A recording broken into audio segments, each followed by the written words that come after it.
hey guys, welcome back to the channel. Let's start with a new chapter of your class 12th information practices. तो यार description में तुम्हें हमारी website की link मिल जाएगी। इधर सिलेबस पर जैसे तुम क्लिक करोगे तुम्हारी ऑफिशियल पीडीएफ खुल जाएगी फॉर योर लेटेस्ट 2025-26 सेशन। नीचे स्क्रॉल करना, आ जाओ यूनिट 2 पे, that is database query using SQL. आज की वीडियो में हम A to Z सारे टॉपिक्स जो भी इस यूनिट में है इस वीडियो में कवर कर रहे होंगे। तो यार ये चैप्टर पूरा थ्योरी वाला है, जो जो बताते जा रहा हूँ वो अच्छे से सुनना। इंट्रोडक्शन। तो यार यूनिट का नाम है डेटाबेस। इसमें ये जो वर्ड डेटा है वो क्या होता है। मैंने बताया था कि कंप्यूटर का हर एक कैरेक्टर, हर एक अल्फ़ाबेट और हर एक सिंबल को हम 0-1 की फॉर्म में चेंज कर सकते हैं। इसी 0-1 की कलेक्शन को हम डेटा बोलते हैं। ये 0 और 1 को हम बिट्स भी बोलते हैं। सो डेटा को हम ऐसे भी लिख सकते हैं कि it is collection of bits and bytes. तो यार ये तो हो गई कैजुअल डेफिनेशन जो तुम्हें पेपर में लिखनी है, जो तुम्हारे टेक्स्ट बुक में गिवन है, is collection of raw unorganised facts and details like text, observations, figures, symbols etcetera. मतलब सिंपल है, जैसे इनपुट दिया है वैसे ही रॉ फॉर्म में पड़ा है, उसके कलेक्शन को हम डेटा बोलते हैं। It is measured in terms of bits and bytes. Next आ जाओ इंफॉर्मेशन पे। अब मैंने तुम्हारे सामने कुछ रैंडम नंबर्स लिख दिए, तुम्हें समझ आ रहा है? नहीं ना? लेकिन अगर इनको मैं एक कॉलम नेम दे दूं, जैसे इस कॉलम को हाइट और इस कॉलम को वेट और इस कॉलम को बीएमआई, तो तुम्हें तुरंत समझ आ जाएगा कि ये हाइट गिवन है, ये वेट गिवन है और ये बीएमआई गिवन है। मतलब डेटा को हम मीनिंगफुल फॉर्म में कन्वर्ट कर रहे हैं। इसी प्रोसेस्ड फॉर्म ऑफ डेटा को हम इंफॉर्मेशन बोलते हैं। इसकी definition processed, organised and structured form of data. Next आ जाओ database, collection of interrelated data. मतलब ऐसा डेटा जो आपस में रिलेटेड हो, जैसे स्कूल के डेटाबेस जिसमें टीचर और स्टूडेंट्स का डेटा होता है। सिमिलरली हॉस्पिटल का डेटाबेस जिसमें डॉक्टर और उनके पेशेंट्स का डेटा स्टोर होता है। बट अगर मैं बोलूं एक ऐसा डेटाबेस जहां पर टीचर और पेशेंट का डेटा स्टोर हो रहा है, ये डेटा आपस में रिलेटेड नहीं है ना, तो इसे हम डेटाबेस नहीं बोल सकते। Database of Modi ji and Meloni ji, आपस में पूकी वाला रिलेशन। अगर डेटाबेस की हम डेफिनेशन देखें तो data is stored in such a way that it can be easily accessed, managed and update. तो यार ऐसा डेटाबेस जिसमें हम डेटा स्टोर कर पाएं, जिसको हम इजीली एक्सेस, मैनेज और अपडेट भी कर पाएं। तो यार डेटा से क्या बनता है? हमारी इंफॉर्मेशन। इंफॉर्मेशन का बहुत सारे कलेक्शन को हम कहाँ पर स्टोर करके रखते हैं? डेटाबेस में। और इन सब को मैनेज करने में हेल्प कौन करता है? हमारा डीबीएमएस। आ जाओ पढ़ते हैं ये डीबीएमएस आखिर है क्या। इसकी full form database management system. तो यार ये एक सॉफ्टवेयर होता है जो डेटाबेसेस जो हमने यहाँ पढ़ा था इनको मैनेज करता है। मतलब अगर तुम्हें डेटाबेस से इंटरैक्ट करना हो तो डीबीएमएस के थ्रू तुम करोगे। इसमें तुम ऐड, रिमूव, अपडेट, डिलीट कर सकते हो। किसको? डेटा को। ये डुप्लीकेट वैल्यूज हटा देता है, तुम्हारा टाइम सेव करता है, बहुत ज़्यादा सिक्योर होता है और तुम इसे, इसके अंदर के डेटा को तुम इजीली एक्सेस भी कर सकते हो। डीबीएमएस के एग्जाम्पल अगर तुम्हारे एग्जाम में आ जाए तो लिख देना MySQL, Oracle एटसेट्रा। तुम अपने सीनियर क्लासेस या फिर कॉलेज में अगर तुमने CS या IT ली तो वहाँ पर ये सारे डीबीएमएस के कंसेप्ट तुम पढ़ रहे होगे। तो यार इनके यूज केसेस, डीबीएमएस आखिर कहाँ कहाँ यूज होता है? तो ऐसी कोई जगह नहीं है जहाँ पर डीबीएमएस यूज ना होता हो। Let it be banking, schools, hospitals, colleges etcetera. हर जगह पर डेटा बहुत ज़्यादा क्रूशियल है, तो वहाँ पर हमें एक डीबीएमएस तो चाहिए ही चाहिए। जब हमारे पास कंप्यूटर नहीं थे या कंप्यूटर थे और डीबीएमएस नहीं था तो हम डेटा को कैसे स्टोर करते थे? फाइल में। जैसे तुमने एक वर्ड फाइल बना ली, वहां पे डेटा रख दिया, या तुमने कॉपी पर ही सारा डेटा लिख दिया, कौन सा स्टूडेंट है, कौन सा रोल नंबर है, आज आया है कि नहीं आया, हर एक चीज तुमने एक फाइल में स्टोर कर दी। तो यार ये बहुत ट्रेडिशनल मेथड था। डीबीएमएस एक मॉडर्न मेथड है। अब देखते हैं हमारा डीबीएमएस क्यों बेटर है। सबसे पहले एक्सेसिबिलिटी। डीबीएमएस में तुम इजीली डेटा को सर्च कर सकते हो, बट यही इमेजिन करो तुमने पेजेस पे डेटा लिखा हो तो तुम ढूंढते ही रह जाओगे। Next, redundancy. रिडंडेंसी मतलब डुप्लीकेट डेटा। फाइल सिस्टम में एक ही इंसान के डेटा मल्टीपल जगह हो सकता है, बट डीबीएमएस हमें डुप्लीकेट डेटा डिटेक्ट करके दे देता है। थर्ड हो गया इनकंसिस्टेंसी। फाइल सिस्टम में जेंडर कभी मेल फीमेल, या फिर तुम्हारा मन करे तो कभी एम लिख दिया, कभी एफ लिख दिया, ये हो गई इनकंसिस्टेंसी। डीबीएमएस में हम ये चीजें फिक्स कर सकते हैं। Specified data sharing. तो यार फाइल सिस्टम में सब दिखता है, प्राइवेसी इशू है। मान लो तुम्हें एक स्टूडेंट का डेटा दिखाना है, पर तुम पूरी फाइल तुम्हें शेयर करनी पड़ेगी, जिससे और लोगों का भी डेटा लीक हो सकता है। तो यार डीबीएमएस अलाउ करता है किसी का स्पेसिफिक डेटा शेयर करना हो तो वो भी उसमें पॉसिबल है। So next topic you guys have is RDBMS। इसकी full form is relational database management system. जब डेटा को हम एक टैबुलर फॉर्म में स्टोर कर देते हैं तब उसे हम RDBMS बोलते हैं। तो यार एक एग्जांपल देखते हैं। मान लो तुम्हारे पास ये सारा डेटा गिवन है और तुम्हें बोला है कि इनकी टेबल्स बनाओ। तो सबसे पहले हम स्टूडेंट की टेबल बना के देखते हैं। ये स्टूडेंट का टेबल हमने बनाया। इसके अंदर इसने क्या क्या बोला है कि रोल नंबर प्रेजेंट होना चाहिए, स्टूडेंट का नेम प्रेजेंट होना चाहिए, उसकी डेट ऑफ बर्थ और गार्जियन आईडी। तो हमने एक टेबल बना दिया जहां पर रोल नंबर एक कॉलम है, स्टूडेंट का नेम एक कॉलम है, उसकी डेट ऑफ बर्थ कॉलम है और एक गार्जियन आईडी कॉलम है। इधर तुम डेटा भर सकते हो अपने अकॉर्डिंग। जैसे इसमें 01 रोल नंबर है, उसका नेम है लाना, उसकी डेट ऑफ बर्थ यह है, उसकी गार्जियन की आईडी है 69। सिमिलरली हमने फिर एक गार्जियन की टेबल बनाई। गार्जियन आईडी हमने दे दी, फिर गार्जियन का नेम डाल दो जॉनी डैनी, फिर गार्जियन का फ़ोन नंबर और गार्जियन का एड्रेस। उसके बाद हमने एक और टेबल बनाई अटेंडेंस की। उसमें अटेंडेंस की डेट इसने बोला है डालने को, रोल नंबर डालने को बोला है और अटेंडेंस का स्टेटस, ये 99% प्रेजेंट है, 81% प्रेजेंट है। अब इस टेबल का एग्जांपल लेके तुम्हारी बुक में कुछ इंपॉर्टेंट टर्म्स गिवन है, आओ समझते हैं। सबसे पहले तो रिलेशन। रिलेशन कुछ नहीं होता, टेबल के ही नाम को हम रिलेशन बोलते हैं। जैसे इस टेबल का नाम क्या था, स्टूडेंट। इस टेबल का नाम क्या था, अटेंडेंस। इस टेबल का नाम क्या था, गार्जियन। तो रिलेशन कुछ नहीं होता, टेबल का ही दूसरा नाम होता है। नेक्स्ट आ जाओ एट्रीब्यूट पे। एट्रीब्यूट क्या होते हैं, कॉलम्स। कॉलम्स हमेशा याद रखना ऐसे वर्टिकल वाले होते हैं। तो इस टेबल का एक एट्रीब्यूट हो गया रोल नंबर, इसका एट्रीब्यूट हो गया एस नेम, ये एट्रीब्यूट हो गया डेट ऑफ बर्थ, ये एट्रीब्यूट हो गया गार्जियन आईडी। कॉलम्स मतलब वर्टिकल, वर्टिकल का नाम। अटेंडेंस डेट एक इसका एट्रीब्यूट है, एक कॉलम है, जो मर्जी बोल लो। रोल नंबर कॉलम है, एट्रीब्यूट है। अटेंडेंस स्टेटस एक कॉलम है या फिर एट्रीब्यूट है। नेक्स्ट आ जाओ टपल। टपल होते हैं हॉरिजॉन्टल रोज। जैसे ये एक पूरी रो, इसे हम क्या बोलेंगे, ये एक टपल है या फिर ये एक रो है। सिमिलरली ये भी एक टपल है। तो एट्रीब्यूट क्या हो गए हमारे, वर्टिकल वाले, और टपल क्या हो गए हमारे, हॉरिजॉन्टल वाले। नेक्स्ट आ जाओ डोमेन। डोमेन होता है डेटा टाइप। डेटा टाइप मतलब कौन से टाइप ऑफ डेटा स्टोर्ड है। जैसे रोल नंबर में number type of data store है, ऐसी स्टूडेंट नेम में कौन सा डेटा स्टोर है, न्यूमेरिक डेटा नहीं है। इधर कौन सा डेटा है, टेक्स्ट डेटा है, तो इसका डेटा टाइप क्या हो गया, टेक्स्ट। सिमिलरली इधर हमने डेट स्टोर कराई है, तो इसका डेटा टाइप क्या हो गया, डेट। इधर हमने कौन सा डेटा स्टोर कराया है, न्यूमेरिक। तो जिस भी टाइप का हम डेटा स्टोर कराते हैं उसे हम क्या बोलते हैं, डोमेन। नेक्स्ट आ जाओ डिग्री। डिग्री होती है टोटल नंबर ऑफ कॉलम्स। जैसे इस टेबल के अंदर टोटल कितने कॉलम्स है, 1 2 3 4, तो इसकी डिग्री क्या हो गई, 4। सिमिलरली इस टेबल में देखो कितने कॉलम्स है, 1 2 3, तो इसकी डिग्री कितनी हो गई, 3।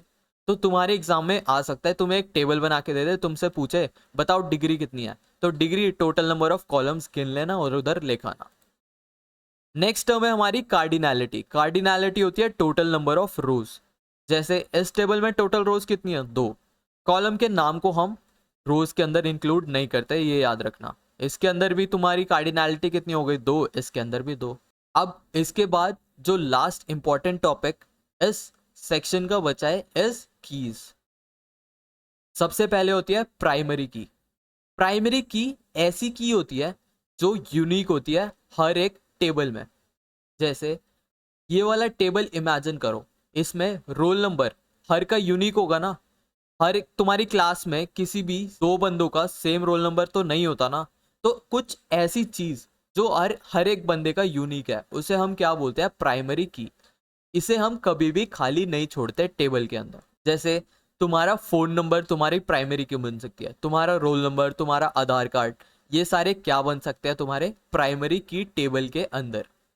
तो देखो इस टेबल में प्राइमरी की क्या क्या बन सकते हैं, तुम्हारा रोल नंबर भी प्राइमरी की बन सकता है, तुम्हारा गार्जियन आईडी भी बन सकता है, क्योंकि गार्जियन आईडी भी सबका यूनिक होगा। सेकंड होता है हमारा फॉरेन की। फॉरेन की क्या होता है, कॉमन कॉलम फॉर रिलेशन। अब रिलेशन को ही हम क्या बोलते थे, टेबल। तो 2 टेबलों के बीच कौन सा ऐसा कॉमन कॉलम है। जैसे ये 2 टेबल है हमारे पास, इन 2 में से कॉमन कॉलम कौन सा है, गार्जियन आईडी। तो फॉरेन की कौन सी बन गई, गार्जियन आईडी। सिमिलरली अगर ये 2 टेबल को हम कंपेयर करें तो इसमें फॉरेन की हमारी क्या बन जाएगी, रोल नंबर, क्योंकि इधर भी रोल नंबर मेंशन है, इधर भी रोल नंबर।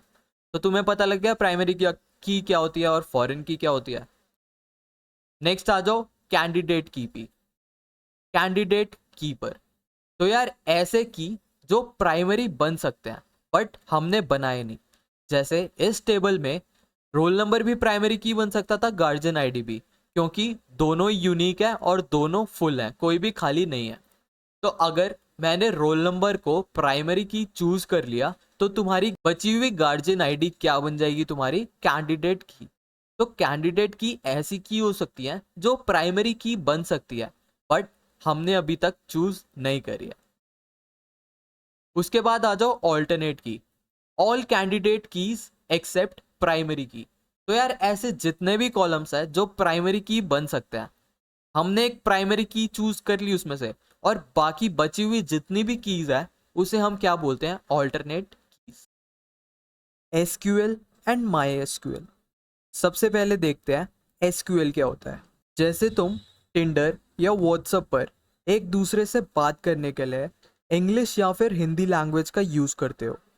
सिमिलरली अगर डीबीएमएस से इंटरैक्ट करना है तो जो लैंग्वेज यूज होती है उसे हम बोलते हैं एसक्यूएल। इसकी फुल फॉर्म होती है स्ट्रक्चर्ड क्वेरी लैंग्वेज। ये एक लैंग्वेज है that is use to interact with database. ये नॉन केस सेंसिटिव होती, मतलब कोड को तुम कैपिटल या फिर स्मॉल लेटर किसी में भी लिखो, मैटर नहीं करता। इसका प्री डिफाइंड सिंटेक्स है, मतलब कोड्स इसमें पहले से ही डिफाइंड है, हमें बस यूज करना है। अब बहुत सारे लोग कंफ्यूज होते हैं एसक्यूएल और माई एसक्यूएल। इसे अभी हम एक डायग्राम से भी समझेंगे, बट मोटा मोटा बताऊं तो एसक्यूएल एक लैंग्वेज थी बट माई एसक्यूएल एक सॉफ्टवेयर है जो कि एसक्यूएल लैंग्वेज यूज करती है। It is a software to manage relational database. जो भी हम डेटाबेस क्रिएट करेंगे उसे मैनेज करने के लिए जो सॉफ्टवेयर हम यूज करते हैं उसे हम बोलते हैं my SQL. It uses SQL language. बहुत लोग कंफ्यूज होते हैं एसक्यूएल माई एसक्यूएल में और डेटाबेस मैनेजमेंट सिस्टम। आओ एक एग्जांपल से सारी टर्म्स क्रिस्टल क्लियर करवाता हूँ। इमेजिन करो ये तुम हो। एसक्यूएल को इमेजिन करो एज स्विगी या फिर जोमैटो। टीबीएमएस हो गया तुम्हारा रेस्टोरेंट और डेटाबेस हो गया तुम्हारा किचन। तुमने स्विगी पर कुछ ऑर्डर करा, स्विगी ने अपने डिलीवरी पार्टनर को भेजा रेस्टोरेंट पर। रेस्टोरेंट ने अपने शेफ से बोला कि इस बंदे को क्या खाना है। शेफ ने खाना प्रिपेयर करके डीबीएमएस यानी रेस्टोरेंट को वापस भेज दिया। रेस्टोरेंट ने वो खाना डिलीवरी पार्टनर को भेज दिया, फिर डिलीवरी पार्टनर ने लास्ट में आके तुम्हें वो खाना पहुंचा दिया। ऐसे ही सेम काम होता है डेटा का भी। एसक्यूएल एक लैंग्वेज है जो यूज करते हो तुम to interact with DBMS। DBMS software चलाना है तो तुम्हें SQL लैंग्वेज आनी चाहिए। SQL लैंग्वेज यूज करके तुम DBMS सॉफ्टवेयर चलाओगे और इस सॉफ्टवेयर से जो भी तुम्हें डेटा चाहिए डेटाबेस से वो ले लोगे। डेटाबेस कलेक्शन ऑफ डेटा हो गया, DBMS एक सॉफ्टवेयर हो गया। इस सॉफ्टवेयर का एक एग्जांपल है MySQL। SQL एक तुम्हारी लैंग्वेज हो गई जिसमें हम कोडिंग करते हैं। तो ये डायग्राम बना के आ जाना, तुम्हारी टीचर खुश होकर तुम्हें पप्पियां लेने लग जाएगी। How data is stored in relational database. मैंने लास्ट चैप्टर में बताया था कि रिलेशन मतलब क्या होता है, टैब्यूलर। तो रिलेशनल डेटाबेस मतलब टैब्यूलर स्ट्रक्चर में हम डेटा स्टोर कैसे करते हैं।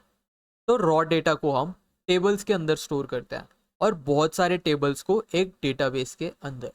तो यार मान लो तुम्हारे पास एक टेबल है जिसके अंदर स्टूडेंट्स का नेम गिवन है, स्टूडेंट्स की आईडी गिवन है और स्टूडेंट्स की डेट ऑफ बर्थ गिवन है। अब मैं तुमसे पूछूं कि एक टेबल बनाने के लिए तुम्हें किन किन चीज़ों की नीड है, तो तुम बोलोगे सबसे पहले तो मुझे बता दो कि क्या क्या स्टोर कराना है। मैंने बता दिया, स्टूडेंट का नाम स्टोर कराना है, उसकी आईडी स्टोर करानी है, उसकी डेट ऑफ बर्थ स्टोर करानी है।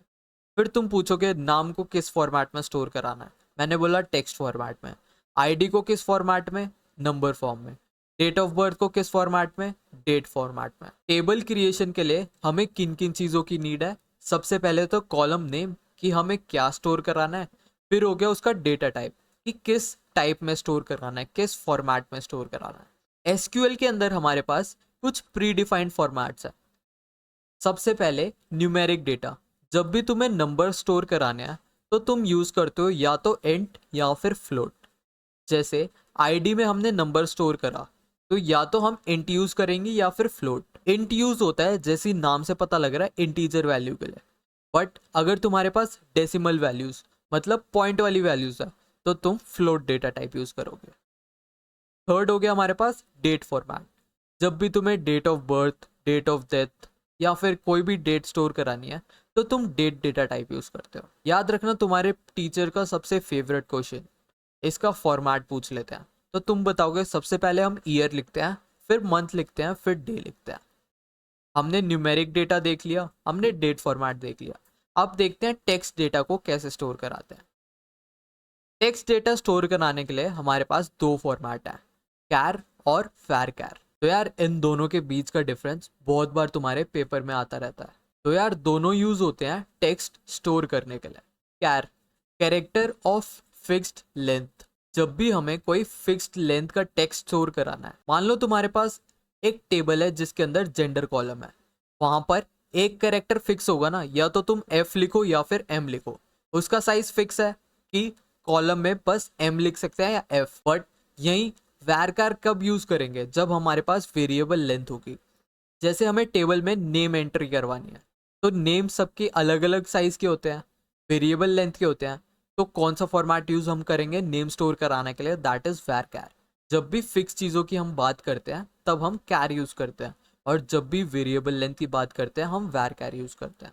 तो यार जो कैर होता है ना, जितनी भी तुम लेंथ उसे असाइन करते हो वो सारी मेमोरी ऑक्यूपाई करेगा, डेटा को डालो या फिर ना डालो। कैर मेमोरी वेस्टेज करता है अगर उतने साइज का डेटा उसे नहीं मिलता है, वेयर एज वैरकार में नो वेस्टेज। इसमें जितनी भी लेफ्ट ओवर मेमोरी होती है वो सारी कहीं ना कहीं यूटिलाइज कर लेता है। अभी ज़्यादा दिमाग मत लगाओ इन चीज़ों पे, जैसे ही हम प्रैक्टिकल करेंगे ये सारी चीज़ें तुम्हें रट जाएंगी। तो यार बहुत थ्योरी हो गई, अब प्रैक्टिकली करते हैं सीधा। हम क्या करेंगे, सबसे पहले एक डेटाबेस बनाएंगे, फिर टेबल का स्ट्रक्चर तैयार करेंगे और उसके अंदर वैल्यूज इंसर्ट करें। तो सबसे पहले डेटाबेस। तुम्हें क्वेश्चन मिला है create a database named school using SQL. तुम्हें एक डेटाबेस बनाना है जिसका नाम क्या है, स्कूल यूजिंग एसक्यूएल लैंग्वेज। तो इसका सिंटेक्स ध्यान से सुनना, अब यहाँ से तुम्हारे एग्जाम्स में क्वेश्चंस आने वाले हैं। जब भी हमें डेटाबेस बनाना होता है तो हम लिखते हैं क्रिएट डेटाबेस और डेटाबेस का नाम। दोबारा, जब भी तुम्हें डेटाबेस बनाना होता है तो तुम लिखोगे क्रिएट डेटाबेस और डेटाबेस का नाम। जो भी येलो टेक्स्ट है ये एसक्यूएल के अंदर प्री डिफाइंड है, और वाइट वाला तुम अपने अकॉर्डिंग चेंज कर सकते हो। जैसे क्वेश्चन में कुछ भी डेटाबेस का नाम मान लो कॉलेज लिखा होता तो हम स्कूल की जगह कॉलेज लिख सकते हैं। हल्का हल्का गया दिमाग में।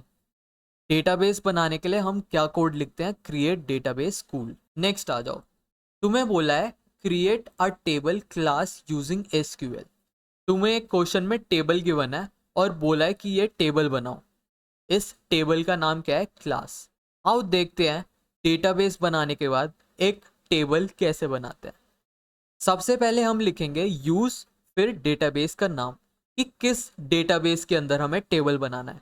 हमें स्कूल डेटाबेस के अंदर बनाना है कौन सा टेबल? Class table. तो हमने लिख दिया यूज फिर डेटाबेस का नाम कि इस डेटाबेस के अंदर टेबल बनाओ। टेबल बनाने के लिए सबसे पहले हम लिखेंगे क्रिएट टेबल, फिर जो भी टेबल का नाम होगा। जैसे इसने इसका नाम क्या दिया है टेबल का? क्लास, तो हमने टेबल का नाम लिख दिया क्लास। उसके बाद ब्रैकेट ओपन करेंगे। सबसे पहले हम टेबल का ढांचा तैयार करते हैं, टेबल का स्ट्रक्चर कि हमें क्या क्या स्टोर कराना है। तो टेबल के अंदर हमें क्या क्या स्टोर कराना है? सबसे पहले स्टूडेंट का नेम, तो स्टूडेंट का नेम हमें स्टोर कराना है। फिर मैंने बताया था कि हम कॉलम नेम के साथ डेटा टाइप भी लिखते हैं। तो स्टूडेंट का नेम किस डेटा टाइप में हमें स्टोर कराना है? varchar फॉर्मेट में, क्योंकि हमें टेक्स्ट फॉर्म में डेटा स्टोर करवाना है। उसके बाद तुम लिख दो कॉमा, उसके बाद दूसरा कॉलम का नाम। स्टूडेंट नेम के बाद हमें क्या स्टोर कराना है? Student ID. इसका फॉर्मेट क्या है? डेटा टाइप क्या है? इंट, क्योंकि ये नंबर हमें स्टोर करवाना है। उसके बाद हमें क्या स्टोर करवाना है? स्टूडेंट डेट ऑफ बर्थ, और इसका डेटा टाइप क्या हो गया? डेट। उसके बाद ब्रैकेट बंद, और लास्ट में जब भी तुम कोड खत्म करते हो तो हम सेमीकोलन लिखते हैं। देखो हर कोड के एंड में मैंने सेमीकोलन लिखा है। जैसे ही तुम इस कोड को रन करोगे तुम्हारे पास एक टेबल का ढांचा तैयार हो जाएगा, जिसके अंदर एक एस नेम कॉलम बन जाएगी, एक एस आईडी कॉलम बन जाएगी और एक as date of birth column बन जाएगी। 2 सेकंड का पॉज लो, देखो हमने क्या क्या किया है। सबसे पहले तो हमने डेटाबेस बनाया है जिसका नाम क्या था? स्कूल। फिर इसने बोला था एक टेबल बनाओ, डेटाबेस के अंदर एक टेबल बनाओ जिसका नाम क्या है? क्लास। तो हमने टेबल का एक ढांचा तैयार करा। टेबल का ढांचा कैसे तैयार करते हैं? क्रिएट टेबल, फिर जो भी तुम्हें टेबल का नाम देना हो, उसके बाद कॉलम का नेम और कॉलम का डेटा टाइप, साथ में कॉमा।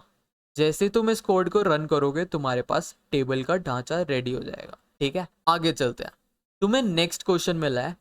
अब हमने ढांचा तो बना लिया, अब इसके अंदर वैल्यूज इंसर्ट करके दिखाओ। वैल्यूज इंसर्ट करने के लिए हम लिखेंगे इंसर्ट इनटू, फिर जिस भी टेबल में तुम्हें वैल्यूज इंसर्ट करनी है, हमें अभी क्लास टेबल के अंदर वैल्यूज इंसर्ट करनी है ना, तो लिखेंगे क्लास, फिर वैल्यूज। वैल्यूज लिखने के बाद ब्रैकेट ओपन करोगे, जो जो वैल्यूज तुम्हें इंसर्ट करानी है टेबल के अंदर वो लिख दो, फिर ब्रैकेट बंद और सेमीकोलन। जैसे इस कोड को तुम रन करोगे तुम्हारे टेबल में वैल्यूज जा चुकी होंगी। छोटी छोटी चीजें नोटिस करो, हमने क्या करा है? इंसर्ट इनटू, फिर टेबल का नाम, फिर तुम्हें लिखना है वैल्यूज, और जो भी तुम्हें वैल्यूज इंसर्ट करनी है वो लिख दो। नंबर के अलावा हर एक चीज हम कोटेशन मार्क्स के अंदर स्टोर कराते हैं। जैसे लाना के ऊपर भी हमने कोटेशन मार्क्स लिखे हैं और इस डेट के ऊपर भी। ये एक सिंटेक्स है, मतलब ये रूल है, ये हमें करना ही पड़ेगा।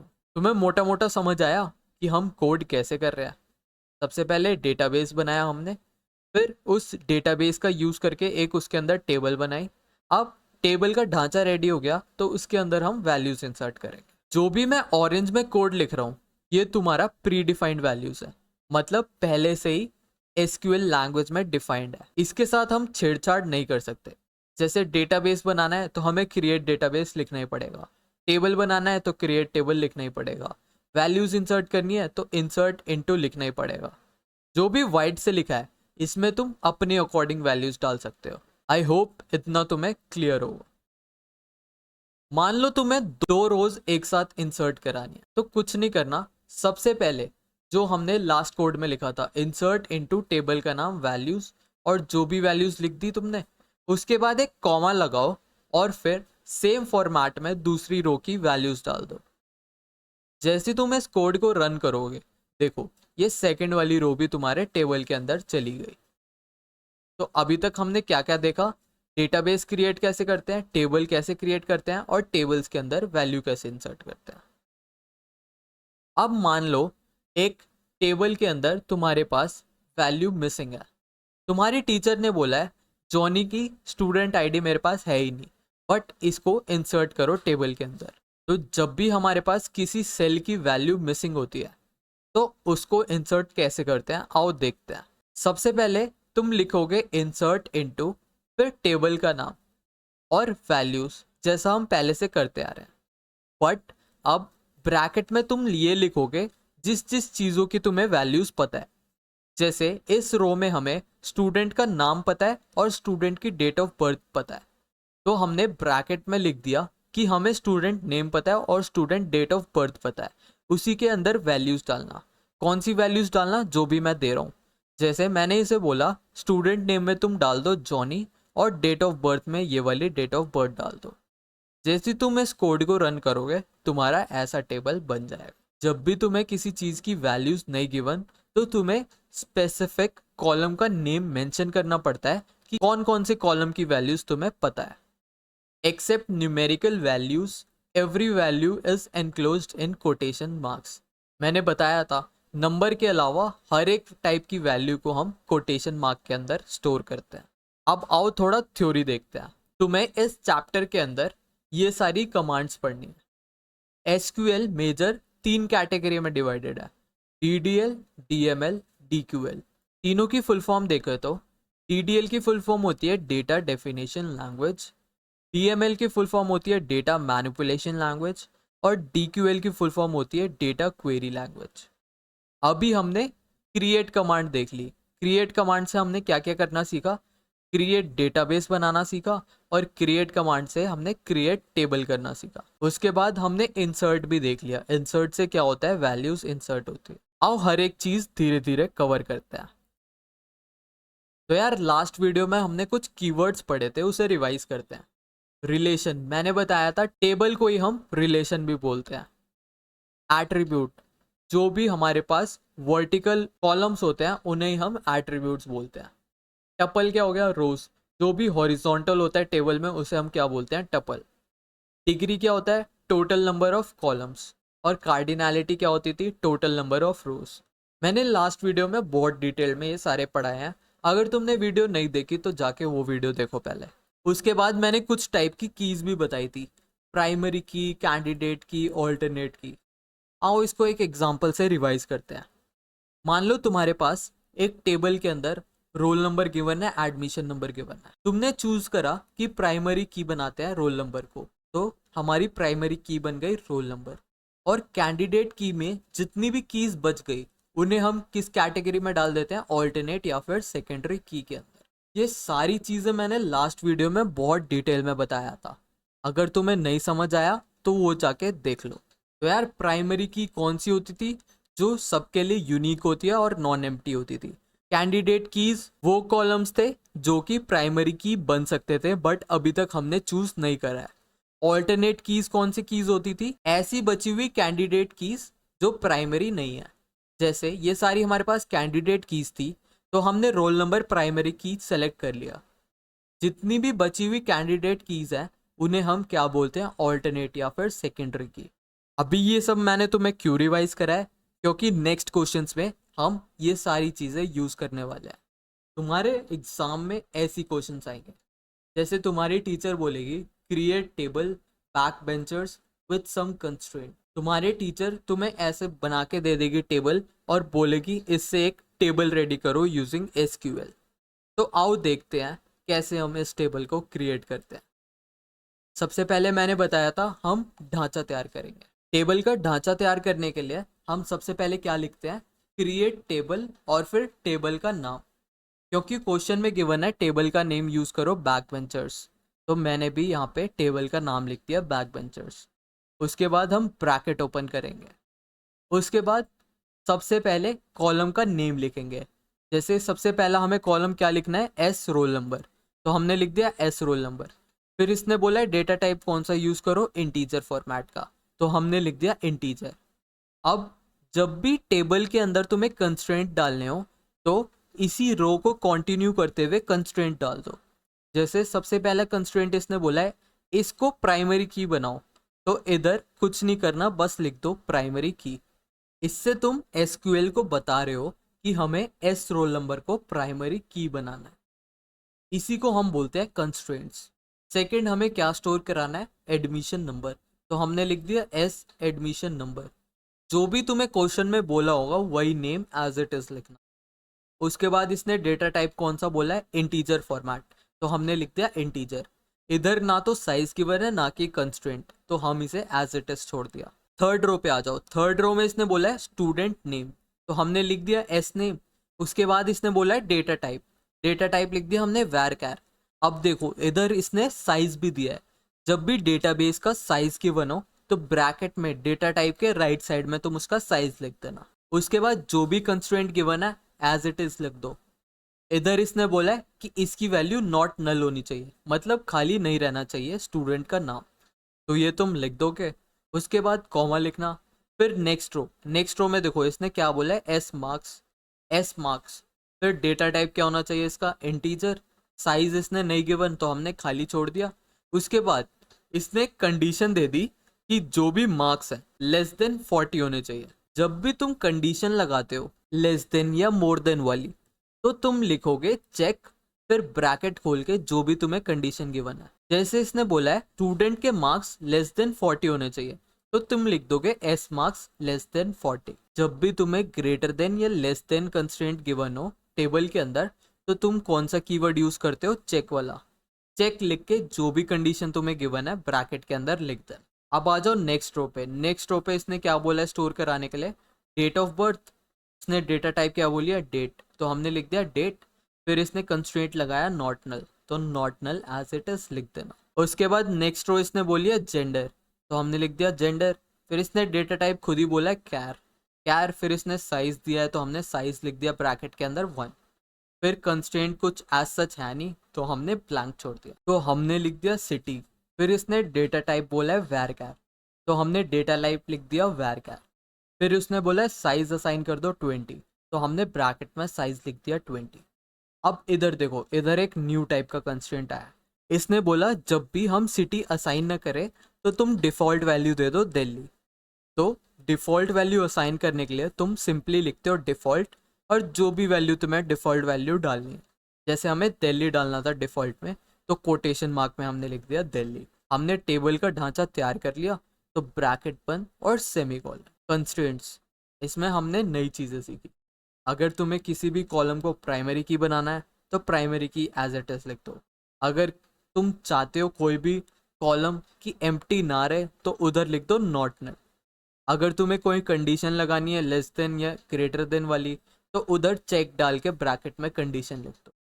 और कोई भी तुम्हें डिफ़ॉल्ट वैल्यू सेट करनी है तो डिफ़ॉल्ट लिख के जो भी वैल्यू तुम्हें डालनी है वो लिख दो। इतना तुम्हें क्लियर हुआ। सबसे इजी चैप्टर है, इसका कोड सेम है इंग्लिश लैंग्वेज की तरह। जो ये बोलते जा रहे हैं हमें बस वो करते जाना है। ये सेम पहले वाले पेज का कोड है, इसे हम जैसे ही रन करेंगे तो देखो तुम्हारे पास एक टेबल का ढांचा रेडी हो चुका है। इसके अंदर एस रोल नंबर आ गया, एस एडमिशन नंबर आ गया, एस नेम आ गया, एस मार्क्स आ गया, डेट ऑफ बर्थ आ गया, जेंडर आ गया और सिटी आ गया।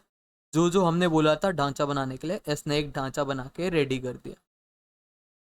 अब मान लो तुम्हारी टीचर ने क्वेश्चन दिया कि इसी ढांचे के अंदर एक और कॉलम ऐड करो जिसका नाम क्या है, एज। तो तुम पूरा ढांचा दोबारा नहीं बनाओगे। इसके लिए एक कमांड होती है, दैट इज ऑल्टर टेबल। फिर टेबल का नाम, तुम ब्रैकेट को ओपन करोगे, जो भी तुम्हें चेंजेस करने हैं कॉलम के अंदर। जैसे अभी हमें एक एज टाइप का कॉलम ऐड करवाना है, तो सिंपली हम इधर लिखेंगे ऐड, फिर ब्रैकेट ओपन करेंगे। हमें क्या स्टोर कराना है, एज। किस डेटा टाइप का, इंटीजर टाइप का, तो वो हमने लिख दिया ब्रैकेट के अंदर, और फिर ब्रैकेट बंद। दोबारा जब भी हमें कॉलम इंसर्ट कराना है तो हम कौन सा कीवर्ड यूज करते हैं, ऑल्टर। फिर टेबल लिखो और टेबल का नाम, alter table back benchers, bracket open करके एक इधर कीवर्ड आता है ऐड के बाद ब्रैकेट ओपन करो, जो भी तुम्हें कॉलम चाहिए। हमें एक एज कॉलम चाहिए, किस टाइप का, इंटीजर टाइप का, तो वो हमने मेंशन कर दिया। जैसे इस कोड को रन करेंगे, देखो सिटी के बाद एक और कॉलम ऐड हो गया, दैट इज एज। ठीक है, जब भी कॉलम ऐड करना होता है तो हम ये वाला सिंटैक्स फॉलो करते हैं। अब मान लो तुम्हारी टीचर का दिमाग घूम गया, बोल दिया यार मैंने गलती से बोल दिया था एज ऐड करने के लिए, इस एज वाले कॉलम को डिलीट कर दो। तो आओ देखते हैं किसी भी टेबल के ढांचे में से एक कॉलम को डिलीट कैसे करते हैं। सेम सिंटेक्स रहेगा पहले जैसा, ऑल्टर टेबल बैकवेंचर्स। इधर हम ऐड लिख रहे थे, इधर हम लिखेंगे ड्रॉप। ड्रॉप लिख के जो भी कॉलम का नेम होता है वो लिख दो। या तो तुम ऐसे लिख सकते हो या फिर ऐसे भी लिख सकते हो, ड्रॉप कॉलम एज। दोनों कोड सही हैं, इसमें से कोई भी कोड रन करोगे तो तुम्हारे टेबल से एज वाला कॉलम गायब हो जाएगा। तुम्हें आ गया टेबल के अंदर कोई भी कॉलम इंसर्ट या फिर डिलीट करना। इंसर्ट करना है तो ऑल्टर के साथ ऐड कमांड यूज करते हैं, और जब भी किसी कॉलम को रिमूव करना होता है हम ऑल्टर के साथ ड्रॉप कमांड यूज करते हैं। कॉलम डिलीट करने के लिए तुम कोई सा भी सिंटेक्स लिख सकते हो। अब मान लो तुम्हें क्वेश्चन मिला है, write SQL command to delete table backbencher. तो तुमने ये टेबल बनाई थी उसे तुम्हें डिलीट करना है। तो टेबल डिलीट करने का सिंटेक्स होता है ड्रॉप टेबल, टेबल का नाम। हमने लिखा ड्रॉप टेबल और टेबल का नाम क्या था, बैकबेंचर्स। जैसे तुम ये कोड रन करोगे तुम्हारा पूरा टेबल डिलीट हो जाएगा। सेम अगर तुम्हें डेटाबेस डिलीट करना है, write SQL command to delete database school. Database delete करने के लिए भी सिमिलर सिंटेक्स होता है, ड्रॉप डेटाबेस और जो भी डेटाबेस का नाम है। इसने नाम मेंशन करा था कि स्कूल वाला डेटाबेस डिलीट करो, तो हमने लिख दिया ड्रॉप डेटाबेस स्कूल। ठीक है, तो अभी तक हमने क्या क्या पढ़ लिया। ईडीएल के अंदर हमने क्रिएट कमांड पढ़ ली। क्रिएट से हमने क्या क्या करा था, टेबल बनाई थी और क्रिएट डेटाबेस बनाया था। क्रिएट के बाद हमने जो टेबल तैयार करा था क्रिएट कमांड से, उसके बाद हमने वैल्यूज इंसर्ट करवाए थे यूजिंग इंसर्ट कमांड। तो हमने इंसर्ट भी पढ़ लिया। फिर अभी हमने ड्रॉप की हेल्प कर कर टेबल डिलीट करके देखा, डेटाबेस डिलीट करके देखा, तो हमने ड्रॉप भी पढ़ लिया। उसके बाद मैंने तुम्हें ऑल्टर की हेल्प से कॉलम को ऐड या फिर रिमूव करना भी सिखा दिया, तो हमने ऑल्टर भी पढ़ लिया। अब आओ बचे हुए पढ़ते हैं सेलेक्ट, अपडेट और डिलीट कमांड्स। सबसे पहले हम देखते हैं सेलेक्ट कमांड। तुम्हारे एसक्यूएल में जितने भी क्वेरीज होंगी 60 to 70% सेलेक्ट पे ही आएंगी, तो इसे ध्यान से देखना। जब भी तुम्हारे क्वेश्चन में मेंशन हो शो, डिस्प्ले, प्रिंट या रिट्रीव, तब हम कौन सी कमांड यूज करेंगे, सेलेक्ट कमांड। अब तुम्हारे पास तुम्हारी टीचर ने एक टेबल दे रखा है। अब इस टेबल की हेल्प से हम सेलेक्ट कमांड को सीखेंगे। सबसे पहला question, write SQL command to display information of all student. मान लो तुम्हारे कंप्यूटर में एक टेबल शो रहा है, तुम्हें तुम्हारी टीचर ने बोला है टेबल के अंदर जितना भी डेटा है मेरे को डिस्प्ले करके दिखाओ। तो तुम कैसे करोगे, सबसे पहले तुम लिखोगे सेलेक्ट। जब भी तुम्हें सब कुछ सेलेक्ट करना होता है तो तुम कौन सा सिंबल यूज करते हो, स्टार सिंबल। फिर फ्रॉम और टेबल का नाम। दोबारा जब भी हमें सारी इंफॉर्मेशन हर एक बंदे की रिट्रीव करनी होती है तब हम सेलेक्ट के साथ लिखते हैं स्टार। कहाँ से हमें डेटा डिस्प्ले कराना है, कौन सी टेबल से, इस टेबल का नाम क्या है, यूथ एएफ, तो हमने बोल दिया from youth AF. Select star from youth AF. जैसे इस कोड को रन करोगे तो तुम्हारे पास सारा टेबल का डेटा शो होने लग जाए। अब ऐसी तुम्हारी टीचर कुछ कंडीशन डाल देगी, write SQL command to display information of all the students who lives in Delhi. तुम्हारी टीचर ने बोला है मुझे ऐसे बच्चों की इंफॉर्मेशन दो जो कि बस दिल्ली में रहता है। मतलब दिल्ली में देखो इस टेबल में कौन कौन रहता है, दिल्ली में एक तो सुनित रहता है और दिल्ली में कौन रह रहा है, नेहा रह रही है। तो टीचर्स को क्या चाहिए, सुनित की सारी इंफॉर्मेशन चाहिए और नेहा की सारी इंफॉर्मेशन चाहिए। अब ये दो रिट्रीव करने के लिए हम कैसे कोड करेंगे, आओ देखते हैं। सबसे पहले तो सेलेक्ट लिख दो, हमें सारी इंफॉर्मेशन चाहिए ना उस बंदे की, तो हमने दोबारा क्या लिखा, स्टार। फिर कहाँ से चाहिए, from youth AF, youth AF वाले टेबल से। जब भी कंडीशन कुछ लगानी होती है तुम वेयर के साथ लगाते हो, वेयर कीवर्ड लिख दिया। अब तुम्हें कंडीशन क्या गिवन है, हु लिव्स इन दिल्ली, जो दिल्ली में रहते हैं, तो तुम कंडीशन लगा दोगे where city equals to Delhi. तुम्हारी टीचर ने बोला है display information of all students who live in Delhi. तुम्हें हर एक जो स्टूडेंट दिल्ली में रह रहा है उनकी सारी इंफॉर्मेशन मुझे शो करो, तो तुमने लिख दिया सेलेक्ट। जब भी सारी इंफॉर्मेशन शो करनी होती है हम लिखते हैं स्टार, हम लिखते हैं स्टार सिंबल। फिर फ्रॉम टेबल का नाम, कि इस टेबल से डेटा शो करो। कंडीशन क्या है, सिटी इक्वल्स टू दिल्ली, जो भी बच्चे दिल्ली में रहते हैं उनकी इंफॉर्मेशन शो करो। जैसे ही तुम ये रन करोगे, जो जो बच्चे दिल्ली में रहते हैं तुम्हें उसकी इंफॉर्मेशन दिखने लग जाएगी। जैसे ही तुम इस कोड को रन करोगे तो तुम्हारा आउटपुट ऐसा आ जाएगा। ठीक है, ऊपर ऊपर से 2 सेकंड के लिए देख लो पूरे पेज को। अब देखते हैं next question. Write SQL command to display roll number, name, marks of all students. तुम्हारी टीचर ने बोला है सारे स्टूडेंट्स की क्या क्या दिखाओ, रोल नंबर दिखाओ, नेम दिखाओ, मार्क्स दिखाओ। तो इसका कोड हम कैसे करेंगे, हमसे क्या क्या बोला है दिखाने को, S roll number, S name और मार्क्स। तो हमने सेलेक्ट के साथ लिख दिया S roll number, S name और मार्क्स, और फिर हम क्या लिखेंगे, फ्रॉम टेबल का नाम। जैसे इस कोड को तुम रन करोगे तो तुम्हारे पास आउटपुट आ जाएगा जिसमें रोल नंबर शो हो रहा होगा, नेम शो हो रहा होगा और मार्क्स शो हो रहे होंगे जो तुम्हारी टीचर ने मांगा है। जब भी तुम्हें स्पेसिफिक कॉलम दिखाने हैं तो सेलेक्ट के साथ उन स्पेसिफिक कॉलम का नाम लिख दो, तुम्हारे आउटपुट पे वो कॉलम दिखने लग जाएंगे। नेक्स्ट क्वेश्चन पे बढ़ते हैं। Write SQL command to display roll number, name, marks. तुमसे क्या क्या बोला है, क्या दिखाओ, रोल नंबर दिखाओ, मार्क्स दिखाओ, एज दिखाओ। किस किस की, जो कि स्टूडेंट्स दिल्ली में रहते हैं। अब देखो हम दो कोड को मिक्स करने वाले हैं। सबसे पहले तो हमें क्या क्या देखना है, रोल नंबर, नेम, मार्क्स। तो सेलेक्ट के साथ हमने लिख दिया रोल नंबर, नेम, मार्क्स और एज। हमने देखो टेबल के अंदर एस रोल नंबर गिवन था तो हम रोल नंबर नहीं लिखेंगे, एस रोल नंबर लिखेंगे। तुम्हारे टीचर बहुत बार तुम्हें कंफ्यूज करने के लिए ऐसे ही करेंगे। जैसे क्वेश्चन में लिख देंगे नेम, पर टेबल के अंदर तो हमारे पास एस नेम है, तो हम जब भी कोड रन करेंगे जो हमारे पास टेबल में प्रेजेंट है वही लिखेंगे। जैसे सेलेक्ट, फिर रोल नंबर बोला है तो हमने लिख दिया एस रोल नंबर, नेम बोला है तो एस नेम लिख दिया, मार्क्स बोला है तो मार्क्स लिख दिया, एज बोला है तो एज लिख दिया। कहाँ से हमें दिखाना है, टेबल का नाम क्या था, from youth F, youth F वाले टेबल से। फिर हमने कंडीशन क्या लगा रखी है, हु लिव्स इन दिल्ली। मैंने बताया था जब भी कंडीशन हो, कंडीशन हम कैसे लिखेंगे, वेयर लिखेंगे, फिर जो भी कंडीशन होगी। जैसे अभी कंडीशन है सिटी इक्वल्स टू दिल्ली। जैसे इस कोड को तुम रन करोगे तो देखो तुम्हारा ये आउटपुट आ जाएगा। ऐसे ये दो बंदे हैं जो कि दिल्ली में रहते हैं, बट हमें दिखाना क्या क्या है, बस रोल नंबर, नेम, मार्क्स और एज। तो हमने रोल नंबर, मार्क्स, एज दिखा दिया किसके, जो बंदे दिल्ली में रहते हैं। अभी और क्वेश्चंस करते हैं और क्लैरिटी आएगी।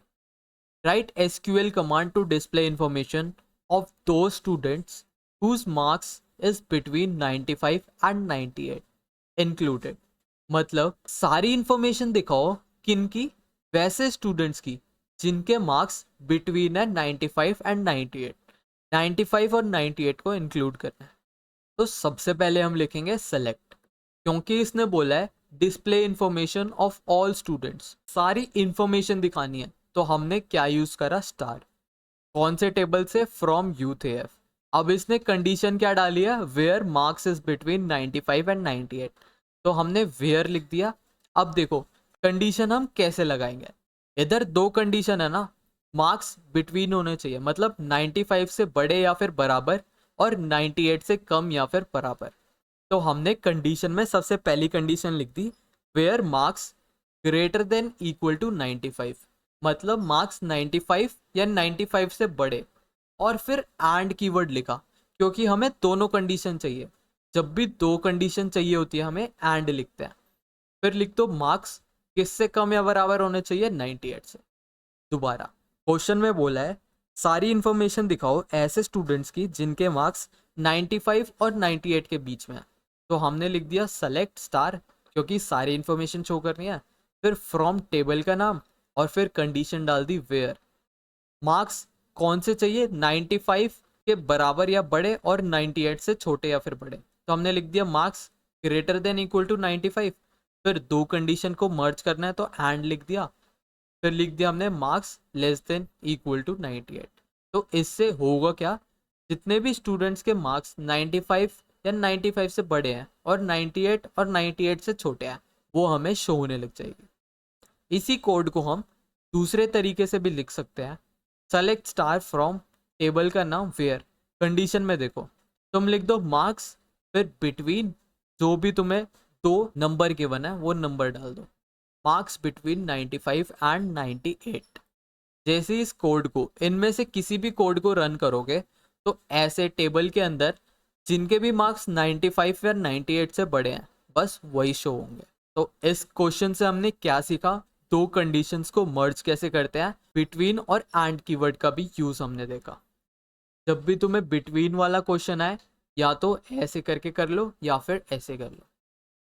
जो भी मैं क्वेश्चन करा रहा हूँ बहुत इंपॉर्टेंट है, क्योंकि ये सारे टाइप के क्वेश्चंस बहुत रिपीटेडली तुम्हारे एग्जाम्स में आते हैं, तो हर एक क्वेश्चन को ध्यान से समझना। नेक्स्ट क्वेश्चन गिवन है तुम्हें, write SQL command to display. अब हमें क्या क्या दिखाना है, रोल नंबर, नेम, मार्क्स और एज। किसके, of all student who lives in Delhi, Pune and Mumbai. तो हमें क्या क्या दिखाना है, रोल नंबर, नेम, मार्क्स और एज। तो सबसे पहले सेलेक्ट के साथ हमने लिख दिया S roll number, S name, marks और एज। फिर लिखेंगे हम फ्रॉम टेबल का नाम। अब कंडीशन लगाने के लिए हम क्या लिखते हैं, वेयर कीवर्ड। फिर कंडीशन क्या क्या गिवन है, who lives in Delhi, Pune, Mumbai. तो हम कंडीशन लिख दिया हमने, सिटी इक्वल्स टू दिल्ली और सिटी इक्वल्स टू पुणे और सिटी इक्वल्स टू मुंबई। जब हम बिटवीन वाला क्वेश्चन कर रहे थे तो हमने बीच में एंड लगाया था। क्यों, क्योंकि हमें दोनों कंडीशन चाहिए। क्वेश्चन में बोला है बिटवीन 95 एंड 98, मतलब इन दोनों के बीच में होना चाहिए।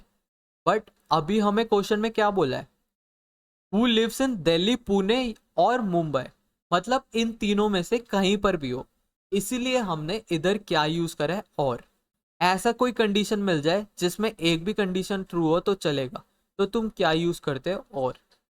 इस क्वेश्चन को अगर हम हिंदी में ट्रांसलेट करें तो तुमसे पूछा है, ऐसे बच्चों की तुम मुझे roll number, name, marks, age निकाल के दो। कहाँ से, इस टेबल में से जहां पर जो स्टूडेंट रह रहा है या तो दिल्ली में रह रहा है या फिर पुणे में रह रहा है या फिर मुंबई में रह रहा है। तो जब भी तुम्हें मल्टीपल कंडीशंस लगानी हो तो या तो तुम और यूज कर सकते हो या फिर एंड। अब मान लो तुम्हारे पास 10 सिटी है, तो तुम ऐसे थोड़ी ना और करके city equals to Pune, city equals to Bihar लिखते ही रह जाओगे ऐसे। तो इसका एक शॉर्टकट होता है लिखने का। सबसे पहले तो लिख दो सेलेक्ट, जो जो कॉलम्स तुम्हें चाहिए वो लिख दो। फिर फ्रॉम टेबल का नाम लिख दो, वेयर लगा के जो भी कॉलम पे तुम्हें रेस्ट्रिक्शन चाहिए, सिटी लिख दिया। फिर सिटी क्या क्या हो सकती है, इन लिख के ब्रैकेट में लिख दो। जैसे where city in, city in में से कुछ भी हो सकती है, दिल्ली, पुणे, मुंबई। जब भी हम इस कोड को रन करेंगे तो देखो, तुम्हें जितने भी स्टूडेंट्स हैं जो कि दिल्ली, पुणे और मुंबई में रह रहे हैं, उनकी डिटेल्स तुम्हें शो हो गई।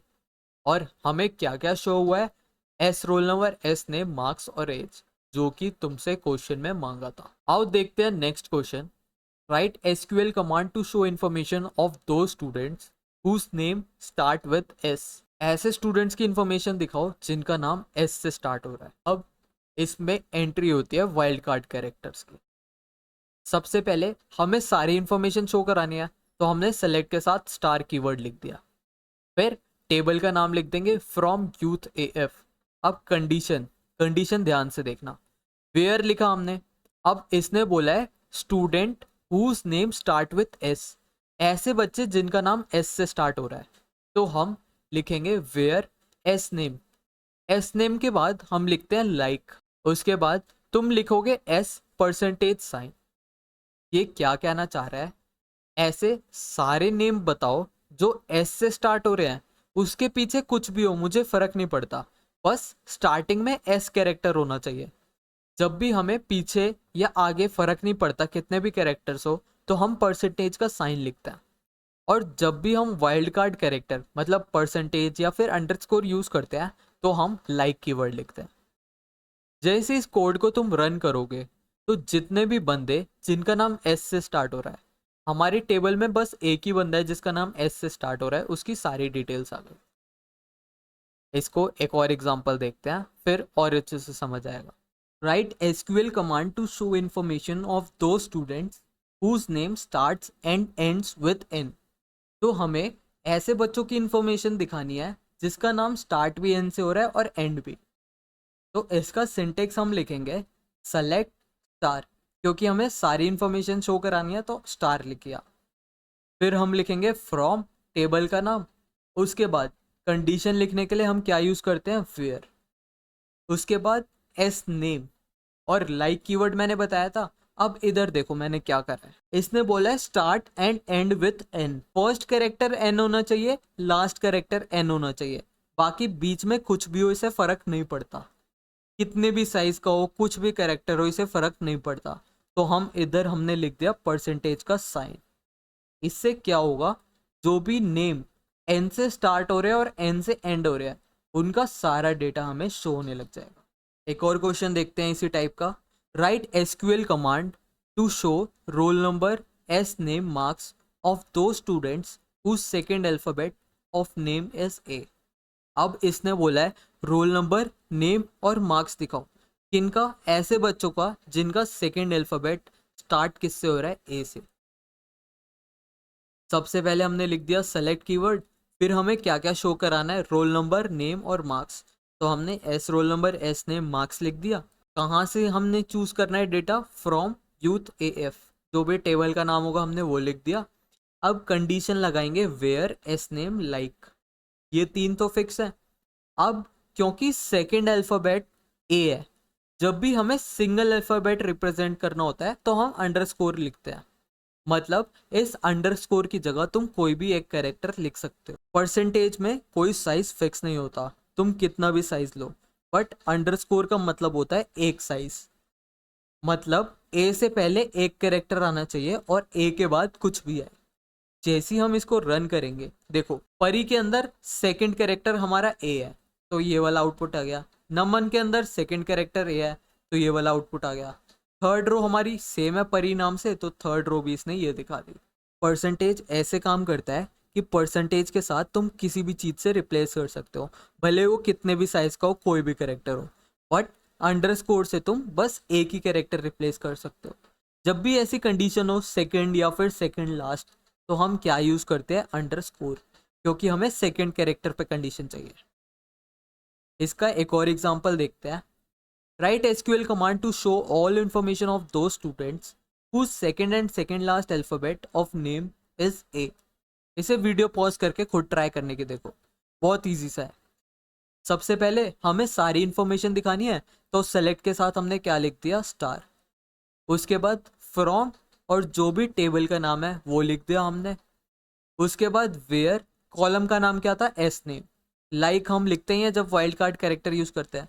अब क्योंकि सेकंड कैरेक्टर है तो फर्स्ट कैरेक्टर कुछ भी हो सकता है, हमने अंडरस्कोर डाल दिया, बट सेकंड कैरेक्टर तो हमें ए चाहिए, हमने ए लिख दिया। सिमिलरली सेकंड लास्ट अल्फाबेट भी हमें ए चाहिए, तो लास्ट वाला कैरेक्टर कुछ भी हो सकता है, हमने अंडरस्कोर लिख दिया। फिर सेकंड लास्ट कैरेक्टर ए होना चाहिए, हमने ए लिख दिया। अब इसके बीच में कुछ भी हो, इसे फर्क नहीं पड़ता, इसने बस कंडीशन दी है कि सेकंड और सेकंड लास्ट ए होने चाहिए, तो हमने सेकंड और सेकंड लास्ट ए बना दिया, बीच में डाल दिया परसेंटेज साइन, यहाँ पर कुछ भी लिखो। जैसे हम इस कोड को रन करेंगे, ऐसे जोन से भी नाम है जिनका सेकंड और सेकंड लास्ट ए है वो हमें डिस्प्ले होने लग जाएगा। अब कुछ मैथमेटिकल ऑपरेशन परफॉर्म करके देखते हैं टेबल में। तुम्हारी टीचर ने बोला है write SQL command to count total number of students from table youth A F. SQL command लिखो to count total number of students, कितने स्टूडेंट्स है तुम्हारे टेबल के अंदर। तो इसका सिंटेक्स भी हम सेलेक्ट कमांड की हेल्प से लिखते हैं। सेलेक्ट, फिर तुम्हें क्या करना है, काउंट। तो एसक्यूएल के अंदर एक कीवर्ड होता है काउंट, जो कि जो भी ब्रैकेट में तुम कंडीशंस डालोगे उसे काउंट करके दे दे। जैसे अभी हमें पूरे टेबल में सारी टोटल नंबर ऑफ स्टूडेंट चाहिए ना, हर एक स्टूडेंट चाहिए, तो हमने लिख दिया स्टार। उसके बाद कहाँ से चाहिए, फ्रॉम यूथ ए एफ। तो हमारे पास टोटल कितने रोज थे, 9, तो टोटल नंबर ऑफ स्टूडेंट्स भी इसने बता दिया 9। सिमिलरली अगर तुम्हें मैक्सिमम या फिर मिनिमम निकालना हो तो आओ देखते हैं कैसे करेंगे। Write SQL command to show maximum and minimum marks from the table youth A F. तो सबसे पहले तो तुम लिखोगे सेलेक्ट। अब हमें मैक्स और मिनिमम दिखाना है, क्या दिखाना है, मार्क्स को। तो मैक्सिमम के आगे भी लिख दो ब्रैकेट के अंदर मार्क्स, और मिनिमम के भी ब्रैकेट के अंदर लिख दो मार्क्स। जब भी तुम्हें मैथमेटिकल ऑपरेशंस परफॉर्म कराने हैं तो हमारे पास कुछ प्री डिफाइंड कीवर्ड्स होते हैं, जैसे इसके अंदर काउंट था, इसके अंदर मैक्स है, मिन है, ये तुम्हें रटना ही पड़ेगा। जब भी तुम्हें मैक्सिमम निकालना हो तो मैक्स लिख दो, और किस बेसिस पे, हमें मार्क्स में दिखाना है ना सबसे मैक्सिमम मार्क्स किसके हैं, तो मैक्स फिर ब्रैकेट के अंदर लिख दो मार्क्स। सिमिलरली मिन डाल के ब्रैकेट के अंदर लिख दो मार्क्स, फिर वही फ्रॉम टेबल का नाम। जैसे इस कोड को तुम रन करोगे तो तुम्हारे टेबल में देखो मैक्सिमम मार्क्स कितने थे 98 और मिनिमम मार्क्स तुम्हें शो हो जाएंगे कितने थे 90। समझ आया तुम्हें काउंट मैक्स मिन कैसे यूज करते हैं। अब देखो एक कंडीशन देखते हैं। मान लो तुम्हारी टीचर ने बोला कि तुम्हारे 3 सेक्शन है ए बी सी, तो तीनों सेक्शन में सेपरेट बताओ मैक्सिमम और मिनिमम मार्क्स कितने हैं। अगर कुछ ऐसी टाइप की कंडीशन है, सेम टाइप का क्वेश्चन हमें गिवन है, write SQL command to show maximum and minimum marks of each city. हर एक सिटी का मैक्सिमम और मिनिमम मार्क्स बताओ कितने आए। आओ देखते हैं इसे कैसे करते हैं। सबसे पहले तो तुम सेलेक्ट कीवर्ड लिखोगे, फिर मैक्स, हमें किस बेसिस पे मैक्सिमम मिनिमम निकालना है, मार्क्स के बेसिस पे, तो मैक्स लिख दो मार्क्स, मिन पे लिख दो मार्क्स। अब हम सिटी भी शो करेंगे क्योंकि हर एक सिटी का हमें बताना है। फिर फ्रॉम टेबल का नाम जैसे ही हम करते आ रहे हैं। अब इधर ध्यान देना, हमने लिखा है ग्रुप बाय सिटी। तुम मैक्सिमम और मिनिमम मार्क्स निकाल के तो दो, बट कैसे दो, हर एक सिटी का दो। ग्रुप बाय, जब भी हमें कोई कंडीशन लगानी हो, ग्रुपिंग करनी हो, जैसे हमें अभी इधर सिटी की ग्रुपिंग करनी थी, हर एक सिटी का मैक्सिमम और मिनिमम मार्क्स बताओ, इसलिए अभी हमने लिख दिया ग्रुप बाय सिटी। जैसे ही हम इस कोड को रन करेंगे तो देखो इसने हर एक सिटी का नाम बता दिया, उसके मैक्सिमम मार्क्स बता दिए और उसके मिनिमम मार्क्स बता दिए। ये याद रखना, एग्जाम में कई बार पूछ लिया जाता है, जब भी हम ग्रुप बाय यूज करते हैं तो बाय डिफॉल्ट जो भी ग्रुप बाय में कॉलम देते हैं वो असेंडिंग ऑर्डर में सॉर्ट होता है। जैसे चेन्नई आया, दिल्ली आया, सी आया, डी आया, फिर एच एम एन पी, हमेशा असेंडिंग ऑर्डर में डेटा सॉर्ट होता है जब भी हम ग्रुप बाय यूज करते हैं। बाकी नोट्स में मैं तुम्हें और एग्जांपल दे दूंगा, बहुत इजी एग्जांपल्स है, बस रीड कर लेना, तुम्हें क्रिस्टल क्लियर हो जाएंगे सारे टॉपिक्स। तुम्हें पता चला ग्रुप बाय का यूज क्या होता है। नेक्स्ट क्वेश्चन देखते हैं। Write SQL command to show information of students whose city is not known. ऐसे स्टूडेंट्स की इंफॉर्मेशन बताओ जिनकी सिटी हमें नहीं पता। जब भी हमें कोई भी कॉलम की वैल्यू नहीं पता तो हम यूज करते हैं नल। नल कीवर्ड, नल बताता है एम्प्टी, तो हम लिखेंगे हमने सारी इंफॉर्मेशन मांगी है, तो सेलेक्ट के बाद हमने स्टार लिख दिया, फिर फ्रॉम टेबल का नाम, फिर कंडीशन डाल दो वेयर, सिटी डाल के कंडीशन क्या है, ऐसी सारी सिटी जिस पे हमें नाम नहीं पता, तो हम लिख देंगे इज नल। मतलब ऐसी सिटी बता दो हमें जो कि खाली पड़ी है, एम्प्टी पड़ी है। और यही तुमसे पूछा होता ऐसी सिटी बताओ जो एम्प्टी नहीं पड़ी, तो तुम लिख देते where city is not null. तुम्हें यूज केस पता चल गया नल और नॉट नल का। जब भी तुम्हें एम्प्टी वैल्यूज पता करनी हो तो तुम लिख दोगे इज नल, क्या वैल्यूज जो जो खाली पड़ी है वो हमें दे दो। और ऐसी कंडीशन लगानी हो कि हम मेरे को ऐसी वैल्यू दो जो खाली नहीं है, तो तुम लिख दोगे where city is not null. जैसे इस कोड को रन करोगे तो देखो तुम्हारा आउटपुट क्या है, ऐसी इंफॉर्मेशन आ गई जिनके सिटी नल थे, मतलब इन सिटीज की वैल्यू हमें नहीं पता थी। तुम्हें इस स्लाइड से क्या क्या सीखने को मिला, अंडरस्कोर, परसेंटेज का साइन, फिर हमने काउंट, मैक्स, मिन देखा, फिर हमने ग्रुप बाय क्लॉज देखा, उसके बाद देखा हमने असेंडिंग ऑर्डर में बाय डिफॉल्ट सॉर्ट होता है, फिर हमने देखा अगर कोई वैल्यू नल है तो उस पर कंडीशन कैसे लगाए।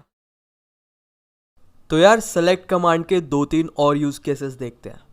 Right SQL command to display names of students with column heading renamed to students. तो हमें क्या करना है, सारे स्टूडेंट्स का नाम दिखाना है, बट इसमें जो कॉलम का नेम है उसे हमें चेंज कर देना है एस नेम से स्टूडेंट्स का। तो इसका सिंटेक्स हम कैसे लिखेंगे, सबसे पहले सेलेक्ट, हमें क्या सेलेक्ट करना है, स्टूडेंट का नेम, और टेबल के अंदर स्टूडेंट का नेम क्या है, एस नेम, तो हमने लिख दिया सेलेक्ट फिर एस नेम। उसके बाद जब भी तुम्हें किसी कॉलम का नया नाम देना होता है तुम यूज़ करते हो एस कीवर्ड, ए एस, और जो भी नया नाम देना है तुम्हें कॉलम का वो लिख दो। जैसे हमें अब एस नेम नहीं दिखाना टेबल के ऊपर, हमें स्टूडेंट्स लिखा हुआ दिखाना है, तो हम लिख देंगे select S name as students. इसी दूसरे नाम को हम अलियास नेम भी बोलते हैं। अब कहाँ से सेलेक्ट करना है, तुम्हारी टेबल में से। जैसे इस कोड को तुम रन करोगे तो देखो पहले स्टूडेंट्स के नेम के ऊपर हेडिंग क्या थी, एस नेम, बट अब हेडिंग चेंज हो गई है स्टूडेंट्स के लिए। तो तुम एज कीवर्ड का यूज कर कॉलम की हेडिंग्स चेंज कर सकते हो। Next question we have is write SQL command to display students name without repetition. अब देखो इसमें स्टूडेंट्स के नेम रिपीट हो रहा है, जैसे परी 2 बार आ गया इधर, फिर और देखते हैं क्या रिपीट हो रहा है। देखो पूजा भी 2 बार रिपीट हो रही है, उसके बाद नेहा भी देखो 2 बार रिपीट हो रही है। तो मान लो तुम्हें टीचर ने बोला है कि जितने भी स्टूडेंट्स हैं उनका नाम बताओ, बट हर एक बच्चे का एक ही बार नाम बताओ, मतलब रेपिटेशन नहीं होनी चाहिए। तो उसका कोड तुम कैसे लिखोगे, आओ देखते हैं। तो इसके लिए सिंटेक्स होता है सेलेक्ट डिस्टिंक्ट। डिस्टिंक्ट कीवर्ड क्या करेगा, जितने भी वैल्यूज रिपीट हो रही है उनमें से बस एक ही बार डिस्प्ले कराएगा। अब क्या सेलेक्ट कराना है हमें, स्टूडेंट नेम। अब इधर देखो मैंने दोबारा यूज करा है एज कीवर्ड। एज कीवर्ड क्या करेगा, कॉलम नाम को किसी दूसरे नेम में कन्वर्ट कर देगा। इधर कॉलम का नेम क्या शो होगा, बच्चे, और जहाँ से टेबल से तो तुम्हें सेलेक्ट करना ही है, तो हमने लिख दिया फ्रॉम यूथ। जैसे ये कोड रन करोगे तो देखो तुम्हारा आउटपुट क्या है। अब इस आउटपुट को ध्यान से देखना, इसमें देखो कोई भी वैल्यू रिपीट हो रही है, नहीं हो रही। और इधर कॉलम का नेम किस में चेंज हो गया, बच्चे में, क्योंकि हमने लिखा है एज बच्चे। तो तुमने 2 चीज़ें सीखी यहाँ पर। जब भी तुम एज कीवर्ड यूज़ करोगे तो तुम कॉलम का नेम चेंज कर सकते हो, और अगर तुम्हें जो वैल्यू रिपीट हो रही है वो हटानी है, बस एक ही बार शो कराना है, तो तुम कौन सा कीवर्ड यूज़ करोगे, डिस्टिंक्ट कीवर्ड। सो अब देखते हैं फंक्शंस यूजिंग सेलेक्ट कमांड। सबसे पहला हम देखेंगे मैथ्स फंक्शंस। ये तुम्हारे सिलेबस में एज इट इज लिखा है तो इम्पोर्टेंट भी है। सबसे पहले देखते हैं किसी भी नंबर की पावर कैसे निकालते हैं।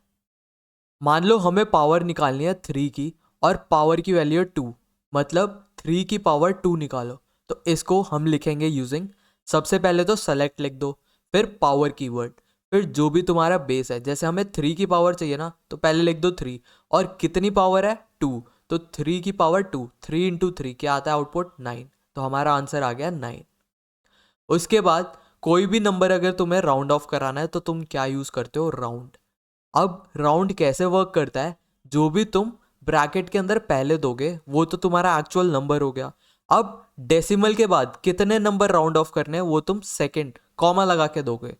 जैसे इसमें हमने इसे वैल्यू दिया 2 कि डेसिमल के 2 वैल्यूज के बाद रुक जाइयो, तो ये 9.36 के बाद रुक गया, तो तुम्हारा आउटपुट क्या आ गया, 9.36। अगर तुम्हें किसी चीज़ का रिमाइंडर निकालना है तो तुम यूज़ करोगे मॉड कीवर्ड। जैसे 10 को जब हम 3 से डिवाइड करेंगे तो रिमाइंडर क्या आएगा, 1, क्योंकि 3 इंटू 3 इज़ 9। 9 को 10 में से माइनस करेंगे तो हमारा रिमाइंडर क्या आ गया, 1। तो किसी भी चीज़ का अगर रिमाइंडर निकालना है तो सबसे पहले जो भी एक्चुअल वैल्यू है और उसे किससे डिवाइड करना है वो लिख दो, फिर तुम्हारे आउटपुट में क्या आ जाएगा, रिमाइंडर। तो ये तो हो गए तुम्हारे मैथ्स के कुछ फंक्शंस। अब हम देखते हैं स्ट्रिंग के फंक्शंस। स्ट्रिंग क्या होती है, कुछ नहीं होता, ग्रुप ऑफ कैरेक्टर्स होते हैं, या इसे तुम वर्ड मान लो। तो सबसे पहले मान लो तुम्हारे पास कोई वर्ड है, उसे अपर केस में कन्वर्ट करना है, तो तुम कैसे लिखोगे, सबसे पहले सेलेक्ट लिखोगे, फिर अपर कीवर्ड, फिर ब्रैकेट के अंदर कोटेशन मार्क्स के अंदर तुम्हें जो भी वर्ड को कैपिटलाइज कराना है वो लिख दो। जैसे इसमें मैंने ये लिखा है तो ये कैपिटल लेटर में आ चुका है। सिमिलरली अगर तुम्हें कैपिटल लेटर से लोअर केस में कन्वर्ट करना है तो सेलेक्ट लोअर, और फिर जो भी तुम्हें वर्ड लोअर केस में कन्वर्ट करना है, जैसे इसे रन करोगे तुम्हारा आउटपुट आ जाएगा। नेक्स्ट वी हैव इज, अगर तुम्हें पता लगानी है जो तुमने वर्ड दिया है उसकी लेंथ क्या है, तो उसके आगे लेंथ कीवर्ड लिख दो, वो तुम्हें बता देगा। जैसे इसके अंदर 3 इसकी लेंथ है। फोर्थ हो गया सब स्ट्रिंग। किसी भी स्ट्रिंग के अंदर से कोई तुम्हें पार्ट कट करना है तो तुम कौन सा कीवर्ड यूज करते हो, सब स्ट्रिंग। अब ये ब्रैकेट के अंदर 3 वैल्यूज लेता है। सबसे पहले तो तुम्हारा एक्चुअल वर्ड, फिर दूसरा हो गया तुम्हारा स्टार्टिंग पॉइंट, तुम्हें स्टार्ट कहाँ से करना है। जैसे मैंने इसे बोल दिया सेकंड वर्ड से स्टार्ट कर, तो फर्स्ट वर्ड था क्या, सी, सेकंड क्या था, ओ, तो ये सेकंड वर्ड से स्टार्ट करेगा।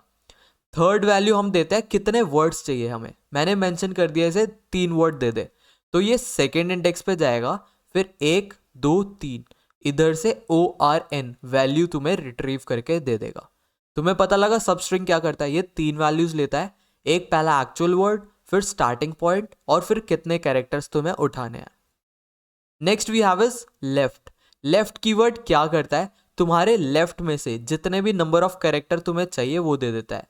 जैसे मैंने इधर वर्ड दे दिया और बोला कि लेफ्ट साइड से 4 मेरे को कैरेक्टर दे दे, तो स्टार्टिंग के लेफ्ट 4 कैरेक्टर इसने दे दिया, दैट इज CORN।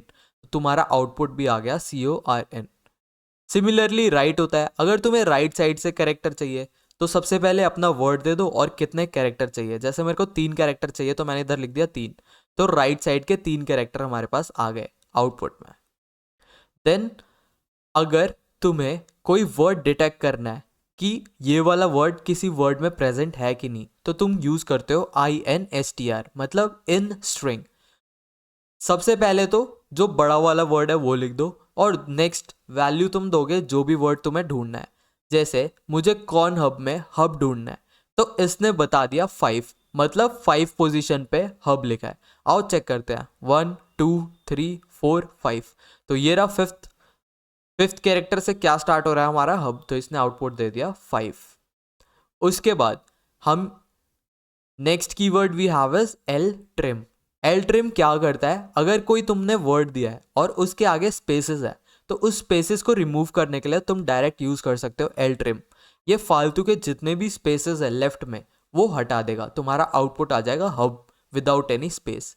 सिमिलरली अगर स्पेस राइट साइड में है तो तुम rtrim यूज कर सकते हो, इससे राइट साइड की स्पेस हट जाएगी। और अगर दोनों साइड स्पेस है तो तुम बस डायरेक्ट लिख सकते हो ट्रिम, इससे क्या होगा, दोनों साइड की स्पेसेस हट जाएंगे। तो ये तो थे हमारे स्ट्रिंग फंक्शंस, बहुत इजी से है। मैं और एग्जांपल तुम्हारे नोट्स में डाल दूंगा, बस रीड कर लेना, तुम्हारे इजीली मार्क्स तुम्हें मिल जाएंगे। So next you guys have is date functions. हम डेट के भी फंक्शंस अप्लाई कर सकते हैं। सबसे पहले सेलेक्ट के साथ तुम अगर नाउ लिखोगे तो तुम्हारी करेंट डेट और टाइम तुम्हें पता लग जाएगा। और अगर तुम्हें बस डेट चाहिए तो सबसे पहले लिखो सेलेक्ट, फिर डेट कीवर्ड, फिर ब्रैकेट में लिख दो नाउ, तो ये तुम्हें आज की एक्चुअल डेट बता के दे देगा। फिर तुम्हें कोई डेट के अंदर का मंथ निकालना है तो लिखो सेलेक्ट मंथ, फिर ब्रैकेट के अंदर पूरी डेट डाल दो, तो ये तुम्हें बता देगा कि मंथ कौन सा है, 11th। और सिमिलरली तुम्हें मंथ का नेम जानना है तो लिख दो सेलेक्ट मंथ नेम, तो ये तुम्हें इस डेट का मंथ नेम बता देगा। सिमिलरली अगर तुम्हें ईयर पता करना है तो ईयर लिख के डेट डाल दो, ये तुम्हें ईयर बता देगा। एंड ईयर का नेम, ऐसी अगर डे पता करना है तो डे लिख दो, ये तुम्हें डे बता देगा, जैसे 5 तारीख है आज। अगर तुम्हें डे का नेम पता करना है तो इधर लिख दो सेलेक्ट डे नेम और जो भी डेट डालनी है वो डाल दो, तुम्हें बता देगा आज कौन सा डे, आज फ्राइडे है। तो ये तो थे हमारे डेट फंक्शंस। तो अभी तक हमने क्या क्या कवर कर लिया। तो यार सबसे पहले हमने क्रिएट कमांड से डेटाबेस और टेबल बनाना सीखा, फिर उस टेबल के अंदर वैल्यू इंसर्ट करना सीखा था। ऑल्टर कमांड यूज़ करके हम टेबल के अंदर कॉलम इंसर्ट या फिर डिलीट कर सकते थे। फिर हमने ड्रॉप कमांड देखा जिससे टेबल और डेटाबेस हम डिलीट कर सकते थे। फिर अभी मैंने इतने सारे एग्जाम्पल तुम्हें सेलेक्ट कमांड के दिए, तो ये सारे हमने अभी तक पढ़ लिए। आओ देखते हैं बचे हुए last 2 topics, that is update and delete. सबसे पहले देखते हैं अपडेट। नाम से ही पता चल रहा है प्री एग्जिस्टिंग वैल्यू को अपडेट करना। जैसे write SQL command to increase the marks by 10 of all the students who lives in Delhi या मुंबई। तो जितने भी स्टूडेंट्स दिल्ली या मुंबई में रह रहे हैं उनके मार्क्स बढ़ा दो बाय 10। तो हम इसका कमांड कैसे लिखेंगे, सबसे पहले तो अपडेट कीवर्ड लिख दो, फिर क्या अपडेट करना है, यूथ एव वाली टेबल हमें अपडेट करनी है, तो अपडेट टेबल का नाम। फिर जब भी तुम अपडेट लगाते हो तो यूज़ करोगे तुम सेट। अब कंडीशन क्या है, हमें पुरानी मार्क्स के अंदर क्या ऐड करना है, 10 ऐड करना है। इधर लिखा है इंक्रीज द मार्क्स बाय 10, तो हम क्या लिखेंगे, set marks equals two marks plus 10, मतलब पुराने वाले मार्क्स की जगह तुम नए क्या लिख दो, मार्क्स प्लस 10। और कंडीशन क्या दी है, who lives in Delhi Mumbai, तो कंडीशन डाल दो where city equals to Delhi और सिटी इक्वल्स टू मुंबई। तो जैसे ही तुम इस कोड को रन करोगे, जो जो तुम्हारे पुराने मार्क्स थे दिल्ली या फिर मुंबई रहने वाले बच्चों के, उनके मार्क्स में क्या ऐड हो जाएगा, 10 ऐड हो जाएगा। अब देखते हैं डिलीट कमांड कैसे वर्क करता है। इसका एक example, write SQL command to remove information of दो students whose name starts and ends with A. देखो इस क्वेश्चन से तुम बहुत सारी पुरानी चीज़ें भी रिवाइज करोगे। तुम्हें इंफॉर्मेशन रिमूव करनी है किन बच्चों की जिनका नाम स्टार्ट और एंड किससे हो रहा है, ए से। तो सबसे पहले तो हम डिलीट कीवर्ड लिखेंगे। अब कहाँ से डिलीट करना है, फ्रॉम यूथ AF। उसके बाद कंडीशन क्या है, वेयर एस नेम लाइक। अब देखो स्टार्ट भी ए से हो रहा है, एंड भी ए से हो रहा है, तो हमने लाइक के साथ लिख दिया A%A। मतलब स्टार्ट ए से करो, एंड ए से करो, बीच में जो भी हो इसे फर्क नहीं पड़ता। तो डिलीट कर दो यूथ एफ वाली टेबल से जहाँ पे स्टूडेंट का नाम ए से स्टार्ट हो रहा है और ए से एंड हो रहा है। जैसे इस कोड को तुम रन करोगे तो जिन भी स्टूडेंट्स का नाम ए से स्टार्ट या फिर एंड हो रहा है वो पूरी रो डिलीट हो जाएगी। अपडेट में देखो फ्रॉम नहीं आता बट डिलीट में आता है, ये याद रखना। जब भी अपडेट हम लिखते हैं सेट के साथ कंडीशन लिख देते हैं क्या अपडेट हमें करना है। तो अपडेट और डिलीट तुम्हें क्लियर हुआ। एक और एग्जांपल देखते हैं। Write SQL command to show information of all students who lives in Delhi in ascending order on the basis of marks। अब हमें एक ऐसी SQL कमांड रन करनी है जिससे हमें ऐसे स्टूडेंट्स दिखे जो कि दिल्ली में रह रहे हैं बट उनके मार्क्स असेंडिंग ऑर्डर में आ जाए। तो आओ देखते हैं असेंडिंग ऑर्डर में हम डेटा को ऑर्गेनाइज कैसे करते हैं। सबसे पहले शो लिखा है, मतलब हमें इंफॉर्मेशन दिखानी है, तो सेलेक्ट के साथ हमने स्टार लिख दिया। फिर हम फ्रॉम टेबल का नाम लिख देंगे जैसा हम करते आ रहे हैं। अब कंडीशन डाल दी हु लिव्स इन दिल्ली, तो where city equals to Delhi, हमने कंडीशन लिख दी। अब असेंडिंग ऑर्डर के लिए हम क्या करते हैं, ऑर्डर बाय। जब भी हमें असेंडिंग ऑर्डर में अरेंज करना है कॉलम को तो हम क्या यूज करते हैं, ऑर्डर बाय। इसने बोला है ascending order on the basis of marks, तो हम लिख देंगे ऑर्डर बाय मार्क्स। जैसे इस कोड को हम रन करेंगे हमारे पास आउटपुट आ जाएगा जिसमें मार्क्स असेंडिंग ऑर्डर में शो हो जाएंगे। और सिमिलरली अगर तुम्हें डिसेंडिंग ऑर्डर में शो करना है मार्क्स तो कुछ नहीं करना, लास्ट में बस DESC लिख देना। जैसे तुम DESC लिखोगे तो तुम्हारे मार्क्स डिसेंडिंग ऑर्डर में शो हो जाएंगे। तो इसी के साथ हमने अपडेट और डिलीट कमांड भी देख लिया। इन दोनों पे बहुत रेयरली क्वेश्चंस आते हैं, सबसे ज़्यादा क्वेश्चंस तुम्हारे सेलेक्ट कमांड पे आएंगे जिसके हमने पता नहीं कितने अंधे एग्जांपल्स देखे। So next topic you guys have is operations. हम SQL का यूज़ कर कर क्या क्या ऑपरेशंस परफॉर्म कर सकते हैं। सो सबसे पहले हम टेबल का एग्जांपल लेते हैं जिसके ऊपर हम ऑपरेशंस परफॉर्म करेंगे। हमारे पास दो टेबल है, एक टेबल है म्यूज़िक नाम से और एक टेबल है डांस नाम से। मान लो हमारे पास ऐसी टेबल है कि जो जो बच्चे म्यूज़िक में ज्वाइन हो रखे हैं उनके नेम्स गिवन है, उनका सीरियल नंबर गिवन है और उनकी क्लास गिवन है। सिमिलरली जो जो बच्चे डांस क्लास में इन्वॉल्व है उनके नेम्स गिवन है, स्टूडेंट नंबर गिवन है और क्लास गिवन है। ठीक है, ये हमारे पास दो टेबल के एग्जाम्पल है। इन दोनों का यूज़ करके हम काफ़ी ऑपरेशंस परफॉर्म करके देखते हैं। सबसे पहला operation we have is union. Union का सिंबल ऐसा होता है। हम क्या करेंगे, डांस और म्यूज़िक दोनों टेबल को यूनाइट करके देखेंगे। इसको एग्जाम्पल से समझते हैं। जैसे ही हम डांस और म्यूज़िक को कंबाइन करेंगे हमारा आउटपुट कुछ ऐसा आएगा। अब देखते हैं आउटपुट कैसे आया है। सबसे पहले म्यूज़िक में देखो, आस्था आस्था, माहिरा माहिरा, मोहित मोहित, फिर संजय संजय। मतलब एक टेबल तो हमने एज इट इज़ लिख दी। अब हम दूसरी टेबल में चेक करेंगे, जो जो वैल्यू रिपीट नहीं हुई उसे हम टेबल के अंदर एंट्री करा देंगे। सबसे पहले महक, महक इन चारों में है, नहीं है, तो हमने फिफ्थ वैल्यू ऐड कर दी महक की। फिर हम चेक करेंगे महिरा की, क्योंकि महिरा पहले से ही म्यूज़िक क्लास में इन्वॉल्व है, हमने महिरा को एक बार नाम लिख चुका है, तो हम दोबारा नेम नहीं लिखते। दोबारा जब भी यूनियन में तुम एक बार किसी का नाम लिख दोगे तो दोबारा रिपीट नहीं करते। जैसे म्यूज़िक में माहिरा हमने इधर मेंशन कर दिया तो डांस में माहिरा अलग से मेंशन नहीं करेंगे। अब आ जाओ लावण्य पे। लावण्य क्योंकि इधर मेंशन कहीं नहीं किया तो हम टेबल में ऐड कर देंगे लावण्य। फिर आ जाओ संजय। संजय क्योंकि म्यूज़िक में ऑलरेडी एग्जिस्ट करता था और इधर भी ऑलरेडी एग्जिस्ट करता था तो हमने स्किप कर दिया। फिर आ जाओ अभय पे। अभय इसमें भी नहीं है तो हमने लास्ट में ऐड कर दिया अभय। तो यूनियन क्या करता है, जो भी नेम्स है टेबल में 1 2 3 4 कितनी बार भी आए बट फाइनल आउटपुट में हमेशा एक बार शो कराएगा।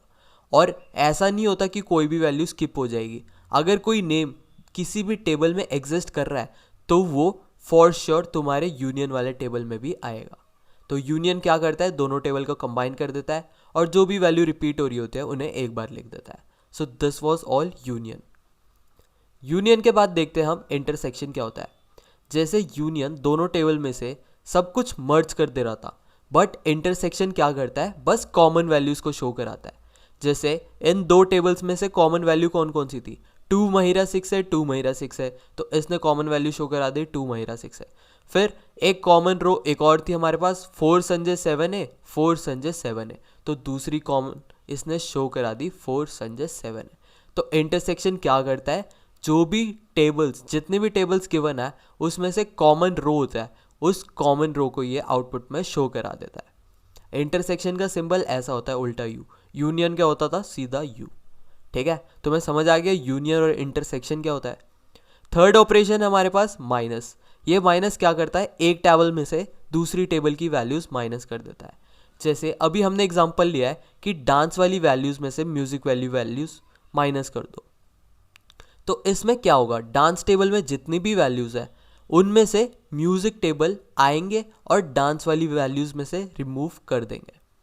मतलब जैसे इसमें महक है, महक क्या म्यूजिक में एग्जिस्ट कर रहा है, नहीं कर रहा, तो ये इसे माइनस कर ही नहीं पाएगा. बट माहिरा, माहिरा क्योंकि म्यूजिक में भी एग्जिस्ट कर रही है तो ये डांस वाले में आएगा, माहिरा को माइनस कर देगा. इसे आउटपुट से समझते हैं. देखो हमारा आउटपुट यह है, हमने क्या करा, डांस में से म्यूजिक माइनस कर दिया. इस डांस में से म्यूजिक जो जो कॉमन वैल्यूज है वो माइनस कर दो.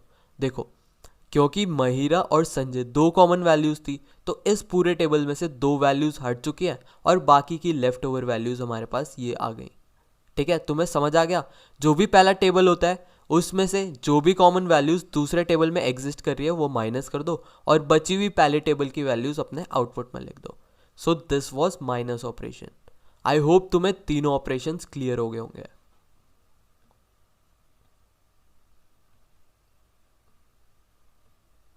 फोर्थ ऑपरेशन होता है हमारे पास कार्टेशियन प्रोडक्ट.